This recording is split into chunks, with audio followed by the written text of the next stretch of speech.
ನಮಸ್ಕಾರ ಸ್ನೇಹಿತರೆ, ಕನ್ನಡ ಬ್ರೇಕಿಂಗ್ ನ್ಯೂಸ್ಗೆ ಸ್ವಾಗತ. ಸ್ನೇಹಿತರೆ, ಭಾರತದಾದ್ಯಂತ ರೈತರು ಎಲ್ಲರೂ ಕೂಡ ತುಂಬ ದಿನಗಳಿಂದ ನಿರೀಕ್ಷೆ ಇಟ್ಕೊಂಡು ಕಾಯ್ತಾ ಇದ್ದಂತಹ PM ಕಿಸಾನ್ ಸಮ್ಮಾನ್ ನಿಧಿ ಯೋಜನೆಯ 20ನೇ ಕಂತಿನ ಹಣ ಬಿಡುಗಡೆಯಾಗಿ ತುಂಬ ರೈತರ ಖಾತೆಗೆ ಹಣ ಜಮೆ ಆಗೋದಕ್ಕೆ ಸ್ಟಾರ್ಟ್ ಆಗಿದೆ. ಆದರೆ ಇಲ್ಲಿ ಕೆಲವೊಂದಷ್ಟು ರೈತರ ಖಾತೆಗೆ 2,000 ರೂಪಾಯಿ ಜಮೆ ಆಗಿದ್ದರೆ, ಇನ್ನು ಕೆಲವೊಂದು ರೈತರ ಖಾತೆಗೆ 7,000 ರೂಪಾಯಿ ಜಮೆ ಆಗಿದೆ. ಹಾಗಾದರೆ ಈ 5,000 ರೂಪಾಯಿ ಯಾವುದು? ಇದು ಎಲ್ಲರಲ್ಲೂ ಕೂಡ ಓಡ್ತಾ ಇರುವಂತಹ ಪ್ರಶ್ನೆ. ಈ ವಿಡಿಯೋದಲ್ಲಿ ನಾನು ಅದು ಯಾವುದು 5,000 ರೂಪಾಯಿ, ಯಾರಿಗೆಲ್ಲ ಜಮೆ ಆಗಿದೆ, ಯಾರಿಗೆ ಬಂದಿಲ್ಲ, ಯಾವ ಕಾರಣಕ್ಕೆ ಬಂದಿಲ್ಲ ಅನ್ನೋದನ್ನು ಈ ವಿಡಿಯೋದಲ್ಲಿ ತಿಳಿಸ್ಕೊಡ್ತೀನಿ. ಜೊತೆಗೆ ಇನ್ನೂ ಕೆಲವೊಂದಷ್ಟು ರೈತರು ನಮಗೆ 2,000 ರೂಪಾಯಿ ಹಣ ಕೂಡ ಇನ್ನೂ ಬಂದಿಲ್ಲ ಅಂತ ಕೂಡ ಹೇಳ್ತಾ ಇದ್ದಾರೆ. ಹಾಗಾದರೆ ಏನಕ್ಕೆ ಅವ್ರಿಗೆ 2,000 ರೂಪಾಯಿ ಕೂಡ ಬಂದಿಲ್ಲ, ಮತ್ತು ಏನಕ್ಕೆ ಇನ್ನು ಕೆಲವರಿಗೆ 2,000 ರೂಪಾಯಿ ಮಾತ್ರ ಬಂದಿದೆ, ಇನ್ನು ಕೆಲವು ರೈತರಿಗೆ 7,000 ರೂಪಾಯಿ ಬಂದಿದೆ ಅನ್ನೋದನ್ನು ಈ ವಿಡಿಯೋದಲ್ಲಿ ನಾನು ತುಂಬ ಕ್ಲಿಯರಾಗಿ ತಿಳಿಸ್ಕೊಡ್ತೀನಿ. ಅದೆಲ್ಲ ನಿಮಗೆ ಗೊತ್ತಾಗಬೇಕಂದ್ರೆ ದಯವಿಟ್ಟು ಈ ವಿಡಿಯೋನ ಪೂರ್ತಿ ಕೊನೆವರೆಗೂ ನೋಡಿ. ಹಾಗೆ ನೀವೇನಾದರೂ ನಮ್ಮ ಚಾನಲ್ಗೆ ಹೊಸಬ್ರಾಗಿದ್ದರೆ ದಯವಿಟ್ಟು ಈ ಕೂಡಲೇ ಸಬ್ಸ್ಕ್ರೈಬ್ ಮಾಡ್ಕೊಳ್ಳಿ. ಸ್ನೇಹಿತರೆ, ಈ ಒಂದು PM ಕಿಸಾನ್ ಸಮ್ಮಾನ್ ನಿಧಿ ಯೋಜನೆಯ 20ನೇ ಕಂತಿನ ಹಣವನ್ನು ಸುಮಾರು ದೇಶದಾದ್ಯಂತ 9,70,00,000ಕ್ಕೂ ಅಧಿಕ ರೈತರಿಗೆ ಬಿಡುಗಡೆ ಮಾಡಿದ್ದಾರೆ. ಇದರ ಮೊತ್ತ ಎಷ್ಟು ಅಂತ ನೋಡೋದಾದರೆ 20,500 ಕೋಟಿ ರೂಪಾಯಿಗಳನ್ನು ಬಿಡುಗಡೆ ಮಾಡಿದ್ದಾರೆ. ನೀವು ಈ ಒಂದು ಯೋಜನೆಗೆ ಅರ್ಜಿಯನ್ನು ಸಲ್ಲಿಸಿರ್ತೀರ, ಆದರೆ ನಿಮ್ಮ ಅಕೌಂಟ್ಗೆ ಇನ್ನೂ ಕೂಡ ಹಣ ಬಂದಿಲ್ಲ ಅಂತಂದರೆ ಇದಕ್ಕೆ ಮುಖ್ಯವಾದ ಕಾರಣ ಏನಂದರೆ ಅಪೂರ್ಣ ಔಪಚಾರಿಕತೆಗಳು, ಅಂದರೆ ಇನ್ಕಂಪ್ಲೀಟ್ ಫಾರ್ಮಾಲಿಟೀಸು. ನೀವು ನಿಮ್ಮ ದಾಖಲೆಗಳನ್ನ ಕರೆಕ್ಟಾಗಿ ಕೊಟ್ಟಿರ್ತೀರ, 2-3 ಕಂತಿನ ಹಣವನ್ನು ತೊಗೊಂಡಿರ್ತೀರ, ಆದರೆ ಈ ಕಂತಿನ ಹಣ ನಿಮಗೆ ಬಂದಿರೋದಿಲ್ಲ ಅಂದರೆ ಇದರ ಮಧ್ಯದಲ್ಲಿ ನೀವೇನಾದರೂ ನಿಮ್ಮ ಭೂಮಿಯ ದಾಖಲೆಗಳಲ್ಲಿ ಏನಾದರೂ ಸಮಸ್ಯೆ ಇದು ತಿದ್ದುಪಡಿ ಮಾಡ್ಸೋಕೆ ಹೋಗಿರ್ತೀರ, ಅಥವಾ ನಿಮ್ಮ ಆಧಾರ್ ಕಾರ್ಡಿನಲ್ಲಿ ಏನಾದರೂ ಒಂದು ಸಮಸ್ಯೆ ಇದ್ದರೆ, ಡೇಟ್ ಆಫ್ ಬರ್ತು ಅಥವಾ ಇನ್ಶಿಲೋ ಏನಾದರೂ ಒಂದು ಇದ್ದರೆ ಅದನ್ನು ಅಪ್ಡೇಟ್ ಮಾಡಿಸ್ಕೊಂಡಿರ್ತೀರ. ಅದಾದ ಮೇಲೆ ನೀವು ಮತ್ತೆ PM ಕಿಸಾನ್ ಸಮ್ಮಾನ್ ನಿಧಿ ಯೋಜನೆಗೆ ಆ ಒಂದು ದಾಖಲೆಗಳನ್ನು ಅಪ್ಲೋಡ್ ಮಾಡಲೇಬೇಕಾಗುತ್ತೆ. ಏಕೆಂದರೆ ನೀವು ಮೊದಲು ಕೊಟ್ಟಿರ್ತೀರ, ಅದು ಕರೆಕ್ಟಾಗಿರುತ್ತೆ. ಇಲ್ಲಿ ನೀವು ಮತ್ತೆ ಏನಾದರೂ ಒಂದು ಚೇಂಜಸ್ ಮಾಡ್ತು ಅಂತಂದರೆ ಅದು ಮಿಸ್ ಮ್ಯಾಚಿಂಗ್ ಆಗುತ್ತೆ. ಹಾಗಾಗಿ ನಿಮಗೆ ಆಧಾರ್ ಸೀಡಿಂಗ್ ಮುಖಾಂತರ ಈ ಅಮೌಂಟು DBT ಮುಖಾಂತರ ಬರೋದ್ರಿಂದ ಒಂದು ಸಣ್ಣ ತಪ್ಪಾದ್ರೂ ಕೂಡ, ಮಿಸ್ ಮ್ಯಾಚಿಂಗ್ ಆದ್ರೂ ಕೂಡ ನಿಮ್ಮ ಖಾತೆಗೆ ಯಾವುದೇ ಕಾರಣಕ್ಕೂ ಹಣ ಬರೋದಿಲ್ಲ. ಹಾಗಾಗಿ ನೀವೀಗ ಏನು ಮಾಡಬೇಕಂತಂದರೆ ನೀವು ಮತ್ತೆ KYC ಮಾಡಬೇಕಾಗುತ್ತೆ, ನಿಮ್ಮ ದಾಖಲೆಗಳನ್ನು ಅಪ್ಲೋಡ್ ಮಾಡಬೇಕಾಗುತ್ತೆ. ಸ್ನೇಹಿತರೆ, ಬಿಡುಗಡೆ ಆಗೋಗಿದೆ, ನಮ್ಮ ಖಾತೆಗೆ ದುಡ್ಡು ಬಂದಿಲ್ಲ, ಹಾಗಾದ್ರೆ ಇನ್ನು ಮುಂದಕ್ಕೆ ಯಾವುದೇ ಕಾರಣಕ್ಕೂ ಬರೋದಿಲ್ವ ಅಂತ ಯಾರೂ ಅಂದ್ಕೊಳ್ಳೋಕೆ ಹೋಗ್ಬಿಡಿ. ಯಾರೂ ಕೂಡ ಗಾಬರಿ ಪಡಬೇಕಾದಂಥ ಅವಶ್ಯಕತೆ ಇಲ್ಲ. ನಿಮಗಿನ್ನೂ ಸಮಯಾವಕಾಶ ಇದೆ.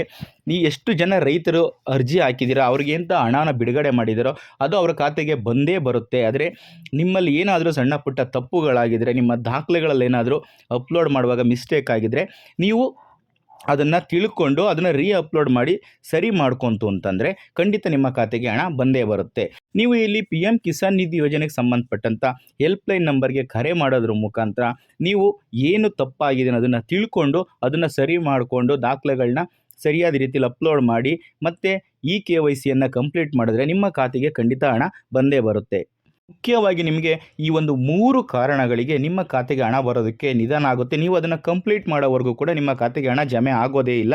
ಆ ಒಂದು ಮುಖ್ಯವಾದ ರೀಸನ್ಗಳು ಏನಂತ ನೋಡೋದಾದರೆ, ಈ ಕೃಷಿ ಸಚಿವಾಲಯವು ನಿಮಗೆ KYCಯನ್ನು ಕಡ್ಡಾಯ ಮಾಡಿದೆ, ಮತ್ತು ಆಧಾರ್ ಆಧಾರಿತ ಪಾವತಿ ಆಗಿರೋದ್ರಿಂದ ಅದು ಸರಿಯಾದ ರೀತಿಯಲ್ಲಿ ಅಪ್ಡೇಟ್ ಮಾಡಬೇಕಾಗತ್ತೆ, ಮತ್ತು ಭೂಮಿಯ ಬಿತ್ತನೆಯನ್ನು ಕಡ್ಡಾಯ ಮಾಡಿದೆ. ಈ ಒಂದು 3 ಕೆಲಸಗಳನ್ನು ನೀವು ಕಂಪ್ಲೀಟ್ ಮಾಡಿದ್ರೆ, ಈ ಅವಶ್ಯಕತೆಗಳನ್ನು ಪೂರೈಸಿದ್ರೆ ಮಾತ್ರ ನಿಮ್ಮ ಖಾತೆಗೆ ದುಡ್ಡು ಬರುತ್ತೆ. ಈಗ ಯಾರೆಲ್ಲ ಇದನ್ನೆಲ್ಲ ಸರಿಯಾದ ರೀತಿಯಲ್ಲಿ ಮಾಡಿ ಮುಗಿಸಿದಾರೋ ಅವರ ಖಾತೆಗೆ ದುಡ್ಡು ಹೋಗ್ತಾ ಇದೆ.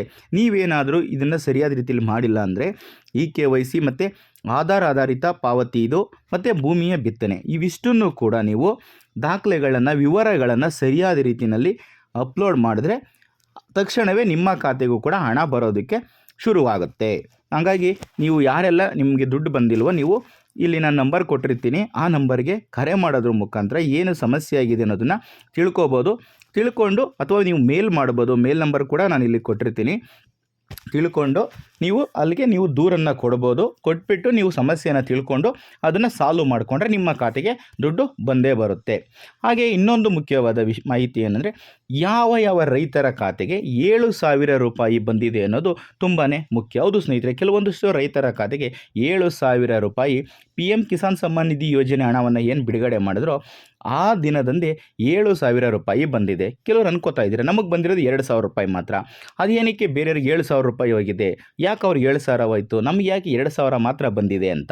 ಅದು ಏನಕ್ಕೆ ಅಂತಂದರೆ ಸ್ನೇಹಿತರೆ, ದೇಶದಾದ್ಯಂತ ಈ 7,000 ರೂಪಾಯಿ ಬಂದಿರೋದು ಕೇವಲ ಒಂದು ರಾಜ್ಯಕ್ಕೆ ಮಾತ್ರ. ಅದು ಯಾವ ರಾಜ್ಯ ಅಂತ ನೋಡೋದಾದರೆ ಆಂಧ್ರ ಪ್ರದೇಶ. ಯಾಕೆಂದರೆ ಆಂಧ್ರ ಪ್ರದೇಶದಲ್ಲಿ ಚುನಾವಣೆಗೂ ಮುಂಚಿತವಾಗಿ ಈ ಚಂದ್ರಬಾಬು ನಾಯ್ಡು ಏನಿದ್ದಾರೆ ಅವರು ಪ್ರತಿಯೊಬ್ಬ ರೈತರಿಗೆ ವರ್ಷಕ್ಕೆ 20,000 ರೂಪಾಯಿಯನ್ನು ಕೊಡ್ತೀವಿ, ಆರ್ಥಿಕವಾಗಿ ಸಹಾಯಧನವನ್ನು ಮಾಡ್ತೀವಿ ಅಂತ ಏನು ಹೇಳಿದರು, ಅದನ್ನು ಕೂಡ ಪಿ ಎಮ್ ಕಿಸಾನ್ ಸಮ್ಮಾನ್ ನಿಧಿ ಯೋಜನೆಯ ಜೊತೆಯಲ್ಲಿಯೇ ಸೇರಿಸಿ ಜಂಟಿಯಾಗಿ ಅದನ್ನು ಕೂಡ ಉದ್ಘಾಟನೆ ಮಾಡಿದ್ದಾರೆ. ಹಾಗಾಗಿ ಈ ಆಂಧ್ರ ಪ್ರದೇಶದ ರೈತರು ಏನಿದ್ದಾರೆ ಅಲ್ಲಿನ ರೈತರುಗಳು ಯಾರೆಲ್ಲ ಈ ಒಂದು ಪಿ ಎಮ್ ಕಿಸಾನ್ ಸಮ್ಮಾನ್ ನಿಧಿ ಯೋಜನೆಗೆ ಅರ್ಜಿಯನ್ನು ಹಾಕಿದ್ರು ಅಂಥವರಿಗೆ 7,000 ರೂಪಾಯಿಗಳು ಜಮೆ ಆಗಿದೆ. ಇನ್ನು ಆ ಆಂಧ್ರ ಪ್ರದೇಶಕ್ಕೆ 3,175 ಕೋಟಿ ರೂಪಾಯಿ ಬಿಡುಗಡೆಯಾಗಿದೆ. ಅದರಲ್ಲಿ ಕೇಂದ್ರದ ಪಾಲು 832 ಕೋಟಿ ರೂಪಾಯಿ. ಆದರೆ ರಾಜ್ಯದ ಪಾಲು, ಆಂಧ್ರ ಪ್ರದೇಶದ ರಾಜ್ಯದ ಪಾಲು 2,343 ಕೋಟಿ ರೂಪಾಯಿ ಆಗಿದೆ. ಹಾಗಾಗಿ ಈ ಒಂದು 7,000 ರೂಪಾಯಿನ ತಗೊಂಡಿರೋರು ಯಾರು ಅಂದರೆ ಆಂಧ್ರ ಪ್ರದೇಶದ ರೈತರು ಮಾತ್ರ.